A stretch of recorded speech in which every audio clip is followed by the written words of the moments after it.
How's it going, everybody? PK Investing here. I'd like to start out by saying that at the time of this recording, the channel has more than 575 subscribers, and it's growing faster than I thought possible. So thank you to everyone who watches and subscribes and supports the channel. I'm a full-time university student who also works part-time, and making a video every week does require a significant commitment of time and effort. So when someone leaves a comment that says, "Great video," or "Thanks for making this video," or leaves any other type of discussion comment, it really means a lot to me. And I'm also very appreciative of everyone that watches most of the way through and clicks the like button and all that stuff. Again, thank you for being here, thank you for watching, and thank you for including me in your investing journey. Speaking of investing journey, I figured I'd take this opportunity to celebrate getting halfway to 1,000 subscribers by revealing my own investing journey origin story. I think it's an interesting story, and I hope you get some entertainment out of it. And who knows, maybe someone will find this video in a few years and it'll inspire them to start investing. Alright, without further ado, let's get into it. My interest in economics and finance began officially in 2014 when I took my first ever economics class in high school. Looking back, it was probably the class I enjoyed the most, if we don't include chemistry. Econ was a very challenging class filled with lots of information, but I savored it all. There was one key moment in that class when our teacher mentioned that recently a former student who had graduated had contacted her and told her that he had purchased his first stock. This was my first time hearing that some average guy, a younger person no less, had invested in a company. At that time, to me, the stock market was portrayed as a prestigious, exclusive thing reserved for wealthy, influential individuals. Basically the kind of people that belong to a high-end country club. I thought being an investor meant you had to be an elite member of society. But here I was, learning that some mundane high school graduate had gone and invested some money and bought himself some shares of a company. So I thought to myself, some average Joe did it. What's stopping me when I get old enough?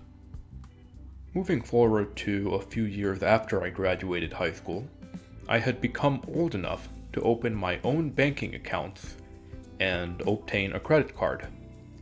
And I was as financially literate as one could be in terms of personal finance. I had learned of the existence of compounding interest, the eighth wonder of the world, according to Albert Einstein. It's the idea that your wealth can generate more wealth, and that new wealth can generate even more wealth. And that cycle continues and your wealth grows exponentially over time.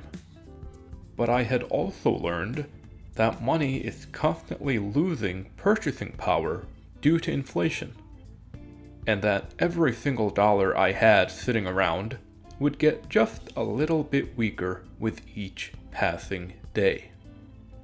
I thought it was unfair that the money that I would work so hard to earn would lose value simply by existing.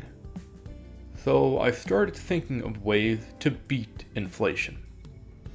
All the ideas I had could basically be boiled down and condensed into the same general principle. In order to beat inflation, to counteract the passive reduction of the purchasing power of my wealth, I needed to passively increase my wealth at a rate that was either equivalent to or greater than the rate of inflation. Of course, the first way I thought to do this was through the interest rate payments of my savings account. For a very short while, that was my strategy. But very soon I realized that just parking my money in a savings account, even a high-yielding savings account, only generated a few pennies. Not only that, but it also took a very long time to generate those pennies. I needed to find a more efficient method that offered a worthwhile result. It was then that I remembered learning in that economics class about something called a dividend, an amount of money that a company pays out to shareholders, almost like an interest payment. I started lightly researching dividends and investing, and the more I researched, the more the idea of a dividend became exciting. The first company I ever looked at from an investing perspective was McDonald's. I had learned that they were a member of an elite group of companies called dividend aristocrats, companies that had increased their dividends for more than 25 years consecutively. I wanted to buy shares of McDonald's, but I had a few personal issues. First, I was unsure of the whole online brokerage thing. I guess I was scared of getting scammed and losing my money. And even if I did find a brokerage that I trusted, McDonald's was trading at over $200 a share.